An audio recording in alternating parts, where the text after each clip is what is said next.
تو ناما کو اس کا جواب مل گیا، کبھی نہ ڈریں آپ، میرے لیے یا مجھ سے تو ہرگز نہیں، میں جاتی ہوں، رات کو ملتی ہوں۔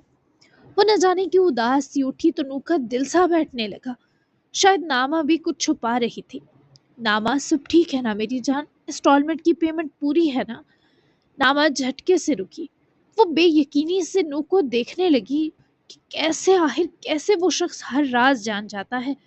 وہ لڑنا چاہتی تھی کہ اسے کیوں اتنا پیار کر رہا ہے، وہ کہ پلکوں کی ایک جنبش، ہر لی جاتی سانس، ہر آہ پرکھ لیتا ہے، پوری ہو جائے گی۔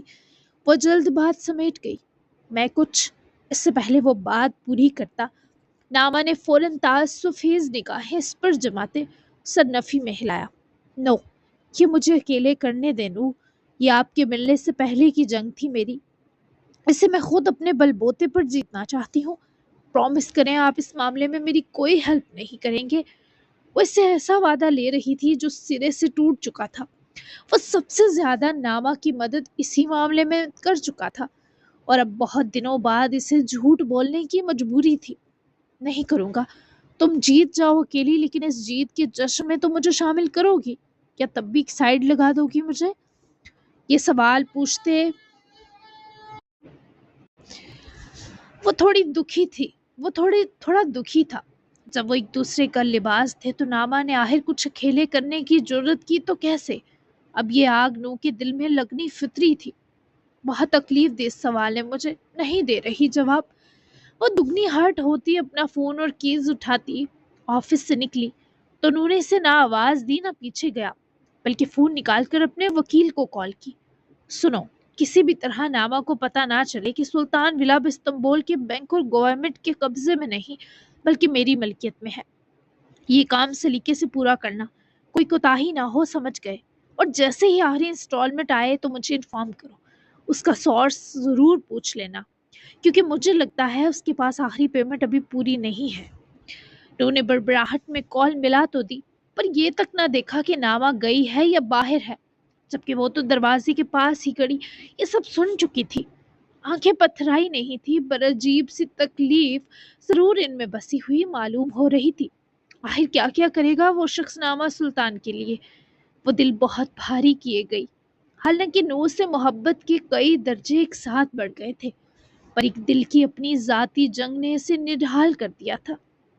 وہ گئی، اس نے اپنے تمام کام نپٹائے اور ضد میں رولز رائس کے سودے کی بات بھی کرائی۔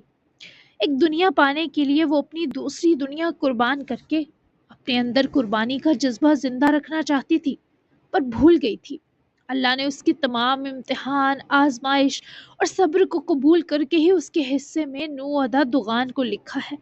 پر یہ عورت فطرتاً جذبات کا مرکز ہوتی ہے، وہ بیک وقت ماضی، حال اور مستقبل میں جیتی ہے۔ پھر ناما جیسی لڑکیاں جن کی زندگی حسرت کا جہاں رہی ہو، خود کے اندر کا مسمار ہونا کبھی نہیں بولتی۔ وہ بیک وقت کئی قسم کے روگ پالتی آئی تھی، اب ڈرنے لگی تھی کہ اس کی زندگی اتنی مکمل کیوں ہے، کیونکہ مکمل تو صرف خدا کی ذات ہے۔ وہ ڈر رہی تھی کہ اسے کچھ کھونا ہوگا، اور یہ قدرت کے کچھ ایسے اصول ہیں جو طے شدہ ہوتے ہیں۔ اس کے پاس بہت چند اپنے تھے اور ستم کے وہ کسی کو بھی کھونا نہیں چاہتی تھی۔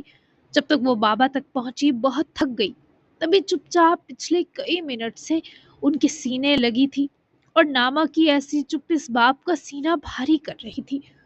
ٹھیک ہے نا تو ناما؟ آخر برداشت کی حد ختم ہوئی تو وہ پیار سے پکارے۔ ناما نے سر اٹھایا، وہ بہت اداس تھی، وہ بھوری آنکھیں اندر کے خوف سے پھر بھر گئی تھی۔ اللہ اللہ کر کے تو فیروز سلطان نے اس کے ڈر مٹائے تھے، تبھی تو وہ ان آنکھوں کو پہلے سا دیکھ کر دہل اٹھے۔ بہت ٹھیک ہوں بابا، جب ہمارے پاس دعا کے لیے کچھ نہ بچے تو ڈرنا چاہیے نا؟ ناما کے سوال میں ایک آس تھی۔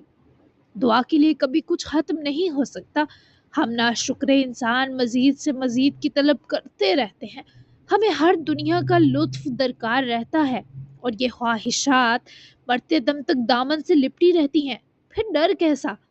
وہ اس کے ماتھے کو چومتے سے سمجھانے لگے تو ناما اٹھ بیٹھی۔ میں دعا مانگتی ہوں تو کچھ مزید طلب محسوس نہیں ہوتی، تو میسر سکھوں کی حفاظت مانگ لیتی ہوں، سب کچھ میرے پاس ہے، ہر وہ خوشی جو اس روح زمین پر ازل سے ابد تک موجود رہے گی۔ اتنا مکمل ہے سب۔ بابا مجھے بہت ڈر لگ رہا ہے، میں اندر سے کانپ رہی ہوں۔ میں نے شکر اور صبر آپ سے سیکھا ہے، میں ہر حسرت سے نکل چکی ہوں۔ مجھے ممی کی بھی اب کوئی طلب نہیں کیونکہ حساب چکتا کر دیا۔ پھر میرے اندر یہ خوف کیوں ہے جیسے کچھ ہو جائے گا؟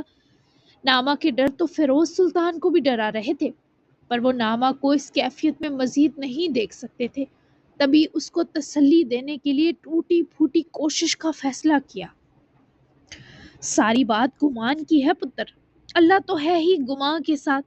ہم اگر اچھا سوچیں گے تو اچھا ہوگا، اور ڈرتے رہیں گے تو یہ ڈر اور ڈرائیں گے۔ تو نے جو مشکل زندگی جھیلی ہے پتر، یہ سکون اور آرام اسی کا صلہ ہے۔ گھبرانا نہیں، کچھ نہیں ہوگا نامہ، انشاءاللہ۔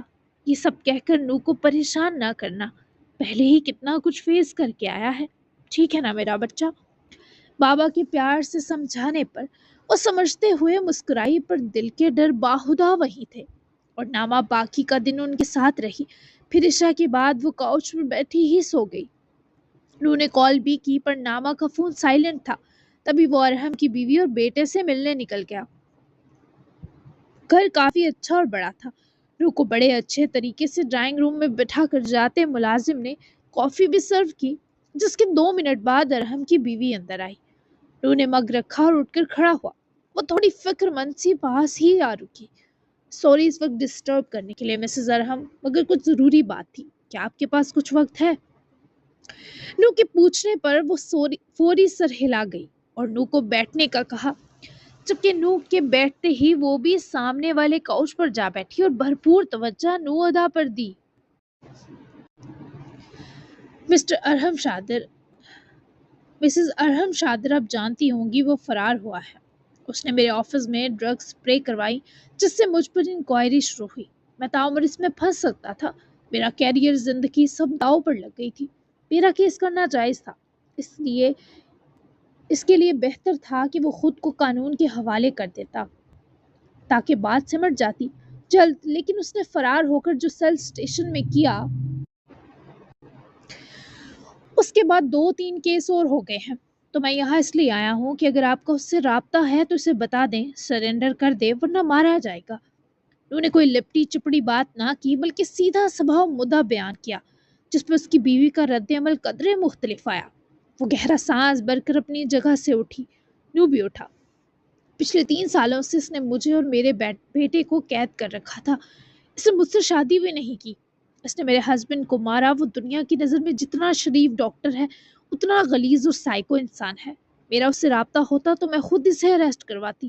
رہی بات کیس کی، تو میرے پاس ثبوت نہیں، ورنہ اپنے ہسبینڈ کے قاتل کے خود ٹکڑے کرواتی۔ اس پر جتنے چاہے کیس ڈال دیں، پرواہ نہیں، مجھے بس اس قید سے رہائی چاہیے۔ انہوں نے افسوس بھرے انداز میں صورت کو دیکھا جو یہ سب بتائے پتھر کی طرح ساکن اور اسپاٹ تھی۔ عدالت میں گواہی دیں گی؟ نو دگنا اسپاٹ تھا۔ ضرور دوں گی، وہ پرعزم تھی۔ نو کو ایک تگڑا گواہ مل چکا تھا ارحم کی بینڈ بجانے کے لیے۔ صابر مروان کے بارے جانتی ہیں کچھ؟ ارحم اس کا رائٹ ہینڈ تھا، کچھ بھی پتا ہو اگر؟ نو نے مزید کریدا تو وہ عورت اذیت سے مسکرائی۔ وہ صابر مروان ایک نمبر کا ذلیل آدمی ہے، اکثر وہ یہاں ارحم کے ساتھ آتا، عورتیں بھی لاتے تھے دونوں۔ یہاں ہی بیسمنٹ میں اسمگلنگ اور ان کے نجی دھندوں کے معاہدے ہوتے تھے۔ میں سب سے صرف اپنے بچے کے لیے دور رہی، کیونکہ اگر میں یہاں سے بھاگنے کی کوشش کرتی تو وہ ارحم مجھے کچھ نہ کہتا، میرے بچے کو مار دیتا۔ آپ کا یہاں آنا بے وجہ نہیں ہوا تھا، میری قید ختم ہونی لکھی تھی تو اللہ نے آپ کو بھیج دیا۔ یہ پہلا آخری بولا گیا جملہ تھا جب اس عورت کی آنکھوں میں اذیت اور تکلیف حلقوری۔ آپ گواہی دے کر میری مدد کریں، میں آپ کو اور آپ کے بیٹے کو باحفاظت ازمیر اور ترکی سے نکلوا دوں گا، جہاں بھی آپ دو جانا چاہیں۔ نو کی پیشکش بہترین تھی۔ نیو یارک، وہاں میرے پیرنٹس ہیں۔ وہ فوراً بولی، آواز ٹوٹ سی گئی۔ ٹھیک ہے، کیا آپ کو سیکیورٹی چاہیے؟ اگر ارحم آس پاس ہوا اور مجھے یہاں آتے دیکھ لیا اس نے، تو وہ آپ کو یا آپ کے بیٹے کو نقصان دینے آ سکتا ہے۔ اگر آپ کی اجازت ہو میں 2 لوگ آس پاس تعینات کروا دوں۔ نو نے تو اس عورت کی دل کی بات کہی۔ وہ خود بھی بہت ڈری ہوئی تھی۔ اس گھر کا ایڈریس تو ویسے ہی ہر دھندے کے آدمی کو پتا تھا۔ ٹھیک ہے، میں کرواتا ہوں، آپ کے تعاون کا شکریہ مس۔ انہوں نے اس کا شکریہ ادا کیا اور اجازت لیتے نکلا، جبکہ وہاں سے نکلنے سے پہلے ہی اس نے امتاب سے 2 لوگوں کو بیچنے کا کہا اور جب تک وہ 2 سیکیورٹی کے لوگ آئے نہیں وہ وہیں گھر کے آس پاس رہا، جبکہ وہاں سے وہ سیدھا فارم ہاؤس جانے والا تھا۔ اس نے یہاں تک آنے تک بھی کیب لی تھی اور فارم ہاؤس تک بھی وہ ویسے ہی گیا۔ وہیں آج امائل کی نائٹ شفٹ تھی تو مانیہ خود ہی ہاسپٹل چلی گئی۔ اس کا ریگولر چیک اپ بھی تھا۔ دوسرا وہ جانتی تھی امائل کال کے بارے جاننے کے کو بے قرار ہوگا۔ اس کا چیک اپ کمپلیٹ ہوا تو وہ امائل کے ساتھ قریب ہی ریسٹورنٹ چلی آئی۔ 9 بج گئے تھے۔ وہ ٹھیک تھی، بہت سافٹ سپوکن تمہاری طرح۔ میں تو ان کی بھی فین ہو گئی۔ امائل نے اس کے لیے پاستا آرڈر کیا تھا جبکہ خود وہ یہاں کا کوئی نیا سوپ ٹرائی کرنے والا تھا۔ مانیہ نے سوچا تھا وہ سریا کے بارے چھپائے گی، پر لگتا نہیں تھا چھپا سکے گی۔ انہوں نے کہا ٹھیک ہوں، تم نے مان لیا، یقین آ گیا تمہیں، سچ بتانا مجھے مانیہ۔ امائل کا سوال لمحہ بھر مانیہ کو چپ لگا گیا۔ مسئلہ ہی یہی تھا کہ وہ امائل کے سامنے جھوٹ سوچ بھی نہیں سکتی تھی، بولنا تو بہت دور کی بات تھی۔ یقین تو نہیں آیا۔ وہ فوراً اداسی سے بولی تو وہ اذیت سے مسکرایا۔ جب تمہیں یقین نہیں آیا تو مجھے کیسے دلاؤ گی مانیہ؟ وہ جھوٹ بول رہی ہیں، میرا دل تکلیف میں ہے، بہت زیادہ تکلیف میں۔ مانیہ نے روحان سے ہوتے امائل کو دیکھا، پھر اس کے ہاتھ پر ہاتھ رکھا جیسے دلاسا دے رہی ہو۔ وہ ہماری شادی کے بعد ملیں گی ہم سے، پھر وہ کیسے جھوٹ بول سکیں گی؟ کیا اپنے بیٹے کی آنکھوں میں آنکھیں ڈال کر جھوٹ بولنا ممکن ہوگا؟ امائل نے کربناک سی نظر مانیہ پر ڈالی، جسے پوچھ رہا ہو کیا سچ میں وہ یہاں آئیں گی؟ ازمیر؟ امائل کی طرف دیدنی تھی۔ ہاں نا، چاہتی ہیں ہماری شادی خیر سے ہو جائے، پھر وہ ہمیں آ کر شادی کا تحفہ دیں گی۔ تب تک اپنے دل کی تکلیف میرے پاس رکھوا دو امائل، میں تمہیں ذرا سے درد میں بھی برداشت نہیں کر سکتی۔ مانیہ کی آنکھیں خفیف سی سرخی کی زد میں آئیں تو امائل نے اس کا ہاتھ پکڑ کر جذب سے اس کی ہتھیلی چومی تو مانیہ جبرن سا مسکرا دی۔ رکھوا دی؟ تم اپنا آپ مجھے دے دو، پھر میں حالی ہوں۔ ہاتھ دوبارہ چومتے ہی امائل نے جو کہا وہ مانیہ کو دھڑکا گیا۔ بس آج اور کل کی رات رہ گئی، پھر میں خود بھی نہیں جانتی اپنے پاس اپنا کچھ باقی رکھ بھی سکوں گی یا سب تم پر وار دوں گی۔ چاہو تو آج بھی حق لے سکتے ہو اپنا، پھر روپ نہ آیا مجھ پر تو تمہارا قصور ہوگا، مجھے مت کہنا۔ وہ اجازت دیتی اختتام تک جیسے ڈرتی ہوئی اپنا ہاتھ چھڑوا رہی تھی۔ امائل کو شو ہوتے مسکرانا پڑا۔ روپ ضروری ہے، مجبوری ہے، آج گھر نہیں جاتے، گھومتے ہیں، ایک ساتھ واک کرتے ہیں، کہو تو شاپنگ پر بھی جا سکتے ہیں۔ نائٹ شاپنگ کا اپنا مزہ ہے، میں تمہارے ساتھ یہ 2 راتیں بیڈ پر افورڈ نہیں کر سکتا۔ اف میری مجبوریاں۔ وہ باریاں کو سرخرو کر گیا۔ یہ آدمی عام سے لہجے اور بات کے ساتھ اپنی بے بسی کہتا بھی مانیہ کا سب لوٹ گیا تھا، جبکہ وہ سمجھ نہ پائی 2 راتیں گزر گئیں تو پھر تیسری رات کی قیامت وہ کیسے سہے گی جسے ابھی سن پانا تک برداشت نہ تھا۔ مجھے منظور ہے میری جان، تمہاری مجبوریاں میری مجبوریاں۔ بلش چہرے سمیت ہی وہ اقرار کر گئی تو امائل اسے آنکھوں سے ہی بے باکیت سے چھیڑنے لگا، جبکہ ان کی یہ چھیڑخانی سراسر قہرناک تھی۔ وہیں نور جب پہنچا تو اس کی ملاقات حیرت صاحب اور فیروز کے ساتھ ہوئی۔ ڈنر تینوں نے ہلکا پھلکا کیا کیونکہ نامہ کی اسی وقت آنکھ لگی تو نور نے دونوں محترمین کو منع کر دیا کہ وہ نامہ کو مت جگائیں۔ ڈر رہی تھی، کہہ رہی تھی سب بہت مکمل ہے اور مکمل سکھ سے خوفزدہ کرتے ہیں، کہیں جو کچھ ہوا پچھلے دنوں سے ڈسٹرب تو نہیں۔ نو کو یہیں رکنا پڑا تھا، کم از کم جب تک نامہ نہ جاگ جاتی، اور وہ اسے روم تک لاتے بتانے لگے۔ نو نے رک کر فیروز سلطان کی طرف دیکھا۔ میرے حوالے سے تو ڈسٹرب نہیں ہے، نہ گزرے دنوں کا کوئی خوف ہے اس میں، خوف میں نے اس سے لپٹا چھوڑا ہے۔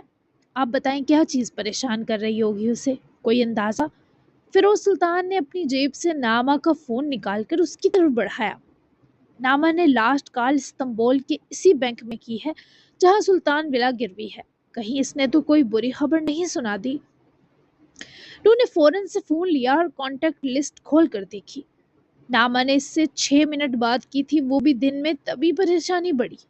اور یہ نمبر جانتے ہیں کس کا ہے؟ انہوں نے اس سے پچھلا 9 نمبر فیروز سلطان کو دکھایا تو انہوں نے لا علمی کا اظہار کیا۔ چلیں پریشان نہ ہو، میں دیکھتا ہوں، اگر نامہ جلدی جاگ جاتی ہے تو ہم نکل جائیں گے، کر آپ ریسٹ کریں۔ نو نے مسکرا کر انہیں کہا تو وہ سر ہلاتے نو کی گال تھپک کر وہاں سے چلے گئے۔ جبکہ نو روم میں انٹر ہوا تو وہ کاؤچ پر ہی آرام دہ انداز میں سو رہی تھی۔ فیروز سلطان نے ہی اس کی ہیلز اتار دی تھی اور لحاف بھی کروا گئے تھے۔ نو نے ڈور بند کیا اور قریب آتے رک کر ناما کو دیکھنے لگا۔ مجھے جاننا ہوگا تم کس اذیت میں ہو۔ نو نے وہی نمبر ملایا جو بینک کے نمبر سے پہلے ناما نے ڈائل کیا تھا۔ دوسری ہی بیل پر کال اٹھا لی گئی۔ جی مسز دوغان کہیے۔ مقابل کوئی جاننے والا ہی تھا۔ میں نو ادا دوغان بول رہا ہوں۔ کون ہو تم اور میری مسز نے تمہیں کال کس سلسلے میں کی؟ اس جانب کوئی مینیجر تھا جو فوراً مؤدب ہو چکا تھا۔ دوغان سر، آپ کی مسز نے اپنی رولز رائس کے سودے کے لیے کال کی تھی۔ وہ اپنی گاڑی سیل کرنا چاہ رہی تھی۔ مجھ سے اسی سلسلے میں بات ہوئی۔ میں ون سپیڈ شو روم کا مینیجر ہوں۔ نو کی آنکھیں سرخ ہوئیں۔ آخر ناما اتنا بڑا قدم کیسے اٹھا سکتی ہے، وہ بھی نو کو بتائے بنا؟ تو کیا تم خرید رہے ہو؟ نو کا لہجہ دھیما مگر سپورٹ ہوا۔ جی سر، وہ ڈیمانڈنگ ماڈل ہے، وہ خوشی سے بتا رہا تھا۔ تم خریدو گے لیکن میرے لیے۔ یہ گاڑی کسی اور کے ہاتھ میں گئی تو جان سے جاؤ گے، سمجھے؟ مینیجر دھمکی سے ہاسا ڈر سا گیا، تبھی فوراً سر ہلایا۔ جب آپ نے یہ خریدنی ہے تو گھر سے ہی لے لیں اپنی مسز سے، یہ ہمیں کیوں شامل کر رہے ہیں پھر آپ؟ مینیجر ذرا اکھڑ کر بولا تو نو کے جبڑے تنے۔ جو کہا ہے وہ کرو، کچھ پیسے ایکسٹرا لے لینا، لیکن اس گاڑی کے پیپرز اور ملکیت ناما سلطان سے ہٹتے ہی مجھے ملنی چاہیے، سمجھ گئے؟ اور یہ سب ہوتے ہی انفارم کرو مجھے۔ نو نے سختی سے اس مینیجر کو بات سمجھائی اور اسے سمجھ کیسے آتی کہ یہ دل کا اور روح کی تشفی کا معاملہ تھا۔ جی سر، سمجھ گیا۔ کل وہ مارننگ میں آئیں گی گاڑی دینے اور پیمنٹ لینے۔ میں پیمنٹ اماؤنٹ بتاتا ہوں، آپ بھیج دیں۔ مینیجر نے تمام لائے عمل ترتیب دیا تو انہوں نے اوکے کہتے ہی رابطہ توڑا۔ جبکہ مینیجر کے میسج ملتے ہی ساتھ ہی اپنے بینک کال کی اور وہاں سے پوری پیمنٹ صبح مقررہ وقت نکلوا کر اس شو روم بھجوانے کا بھی کہہ دیا۔ خود وہ کال ڈسکنیکٹ کیے پلٹا اور اب کی بار اس نے ناما کو دیکھتے ہوئے استنبول کے بینک کال کی۔ ناما سلطان سے کیا بات ہوئی تمہاری؟ نو کا پہلا سوال ہی سخت برہمی سے آیا۔ وہی جو آپ نے کہا تھا، شک نہیں ہونے دیا کہ سلطان ولا اب ہمارے پاس نہیں ہے۔ وہ لاسٹ پیمنٹ ادا کرنے کا کہہ رہی تھی کہ کل بھیج دوں گی۔ ہم نے ایک فیک فائل کوریئر کر دی ہے انہیں، کل دوپہر تک ان تک پہنچ جائے گی۔ نو نے سر ہلاتے کچھ سوچتے ہوئے گہرا سانس کھینچا۔ ٹھیک ہے، تھینک یو۔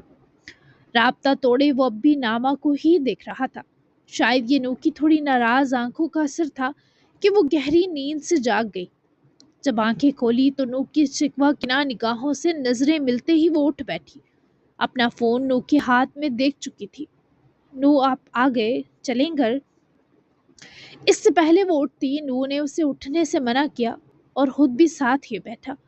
فون ناما کو دیا جبکہ ناما اس کی آنکھوں میں پریشانی اور شکوہ ساتھ دیکھ سکتی تھی۔ یہی رک جاتے ہیں آج، تم نیند پوری کرو۔ ویسے بھی میرا موڈ نہیں ابھی خود بھی کہیں جانے کا، میں تمہارے پاس رہنا چاہتا ہوں۔ وہ ناما کے کندھے پر سر رکھے جس لہجے میں بول رہا تھا، وہ ناما کی روح لرزا گیا۔ وہ اس کے سر کندھے پر ٹکانے پر اپنے ہاتھ کو نو کے ہاتھ میں تھما گئی، جسے اس نے فوری دبا کر اپنے ہونٹوں کے پاس لاتے چوما۔ نو، میں جو ہاسپٹل میں سب فضول بولی اس کے لیے معاف کر دیں۔ وہ شرمندہ ہوئی، تبھی نو نے سر اٹھایا اور شرمندہ ہوئی ناما کو دیکھنے لگا، بے تاثر نگاہیں۔ اگر تم وہ فضول بس کہتی تو معاف کر بھی دیتا، پر تم نے تو سب فضولیات پر عمل بھی کر دیا یارا۔ تمہاری خودداری کے صدقے یہ بھی معاف کر دوں گا، پر میرے ہوتے ہوئے جو تم نے خود کو پریشان کیا، اس کا سود سمیت بدلہ لوں گا ایک بار ٹھیک ہو جاؤ۔ وہ کچھ نہ بولا، بس دل ہی دل میں اس لڑکی کی عقل ٹھکانے لگانے کے منصوبے بنائے، جبکہ ناما یوں تھی جیسے ابھی اس بندے کی چپ برداشت نہ ہونے پر رو دے گی۔ خدا کے لیے چپ مت ہوا کریں۔ وہ دبا سا چیخی، تم دیشا کی سزا کے لیے پریشان مت ہو، یا تو وہ بچ جائے گی یا مر جائے گی، اس کے علاوہ بھی کسی چیز کو مت سوچو۔ یہ یاد رکھو، تمہارے ہر سو میں ہوں ناما۔ ہر باتیں نہیں کرنی مجھے، موڈ نہیں یہاں، اور بس میرا ساتھ ہونا فیل کرو، بس۔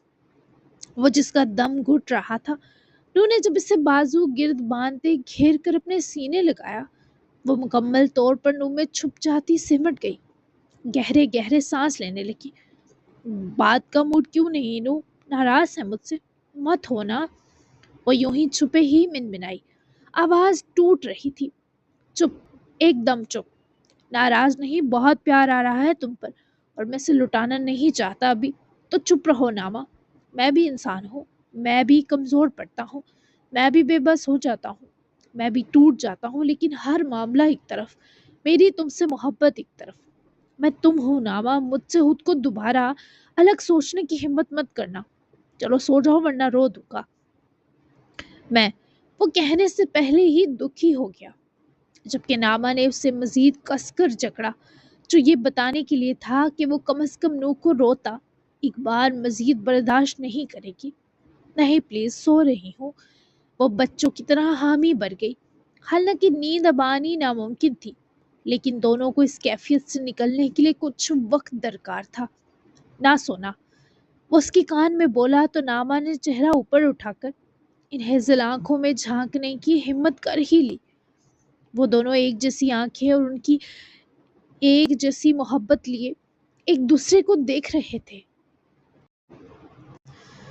میں بہت پیار کرتا ہوں تم سے ناما، اس کا ماتھا چومتا خود بھی جیسے بہت مشکل سے بولا۔ مجھے پتا ہے۔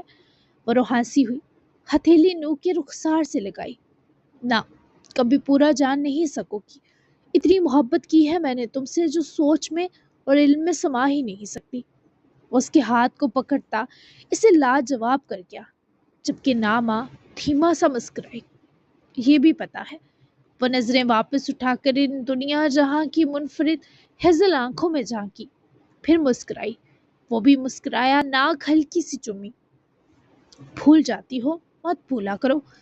وہ اس کی گال سے گال لگاتا سرگوشی میں آواز ڈھلنے سے روک نہ سکا، تو ناما نے اسے پوری شدت سے گلے لگایا تھا۔ وہ نہیں جانتی تھی نو کو کیا ہوا، پر برداشت نہیں کر سکتی تھی وہ کبھی بھی کمزور پڑے۔ یاد دلاتے رہا کرے نو ادا، میری مجال جو بھول جاؤں، اب مسکرا دیں۔ وہ گلے لگے ہی بڑا بھاری تقاضا کر رہی تھی، پر نو کو مسکرانا پڑا۔ وہ جیسی بھی تھی، وہ نو کی روح کا قیمتی حصہ تھی۔ تم کہتی ہو تو مسکرا دیتا ہوں۔ وہ روبرو ہوا اور ناما کے بکھرے بال سمیٹے اس کی دونوں گالوں کو چوما۔ وہ سمجھ رہی تھی وہ نو کو سنبھال چکی ہے، پر نو بھی ایسا ہی تھا۔ بڑے بڑے معاملے کچھ نہیں کہتے تھے، پر آج ایک چھوٹی سی بات بری طرح دہلا گئی کہ ناما نے اس سے خود کو دور کرنے کی کوشش کی، بھلے وجہ جو بھی ہو۔ گھر چلیں یا واقعی یہیں رکنا ہے؟ وہ پھر سے پوچھ رہی تھی۔ تبھی نو نے اسے بازوؤں میں حسارا۔ میرا گھر وہی ہے جہاں تم ہو۔ ناما نے مسکرا کر سر ہلایا، اور نو کی گال چمتی سر ہلا گئی، پھر اس کے سینے سے لگ گئی۔ ہاں، وہ سمجھ رہی تھی نو سے چھپ گئی ہے، پر وہ تو اس کی روح تک کا رازدان تھا۔ جسم و دل تو وہ شخص ناما کے بہت پہلے ہی تسخیر کر چکا تھا۔ اس کے بعد وہ بس ایک دوسرے کے پاس ہی رہے۔ جی جناب، تو آج میں نے بہت ہی لانگ ایپیسوڈ، اپنی ہمت اور استاد سے زیادہ لانگ ایپیسوڈ دینے کی کوشش کی ہے، تو یقیناً آپ کو زیادہ تیز پڑی ہے تو 40 منٹ ہی مشکل بن سکی ہے، لیکن آپ جانتے ہیں دن کتنے چھوٹے ہیں، اوپر سے گھر کے کام اور طبیعت بھی اوپر نیچے ہو جاتی ہے، جیسے ہی ٹھنڈ لگتی ہے، ٹھنڈ بہت زیادہ ہماری یہاں ہو گئی ہے، تو ہاتھ میرے سن ہو جاتے ہیں، لکھنا بہت زیادہ مشکل ہو جاتا ہے، اور آپ لوگ بھی گندا رسپانس دے کے مجھے ڈس ہارٹ کر رہے ہیں، تو مطلب سب نے مل کر نا مجھے وہ کرنے کی کوشش کی ہے، دبانے کی کوشش کی ہے، اور میں اس لیے اچھے سے نہیں لکھ پا رہی، بڑی بڑی ایپیسوڈ نہیں دے پا رہی، ٹھیک ہے؟ تو آپ ایسے نہیں کریں، بس 5-6 ایپیسوڈ رہ گئی ہیں، میں یہ بہت اسپیڈلی ختم کر دوں گی، تو ایسے ساتھ نبھائیں اور ایسے نہیں کریں، ٹھیک ہے؟ ایسے رائٹر ڈس ہارٹ ہوتا ہے تو وہ پھر لکھ نہیں پاتا، تو جاگ جائیں، مت سوئیں، ایپیسوڈ کو اینڈ تک اتنے ہی پیار سے نوازیں جتنا آپ نے سٹارٹ سے دیا ہے، تبھی تو میں اگلا بہت اچھا ناول لے کے آ سکوں گی، ایسے تو میرا دل ٹوٹ جائے گا اور میں نہیں لا سکوں گی، ٹھیک ہے نا؟ تو آج کی ایپیسوڈ میں کیا اچھا لگا، کیا اچھا نہیں لگا، ضرور بتائیے گا، ملتے ہیں کل مہندی اور شادی دونوں اسپیشل ایپیسوڈ میں، یعنی کل مہندی بھی ہو جائے گی اور شادی بھی ہو جائے گی. پھر ہم دیکھیں گے کہ کہانی کا رخ کیا ہوتا ہے اور پھر ہم اسے اینڈ کریں گے. ٹھیک ہے، تو ملتے ہیں نیکسٹ ایپیسوڈ میں. تب تک کے لیے اللہ حافظ. دعاؤں میں یاد رکھیے گا اور اپنا خیال رکھیے گا. Bye bye.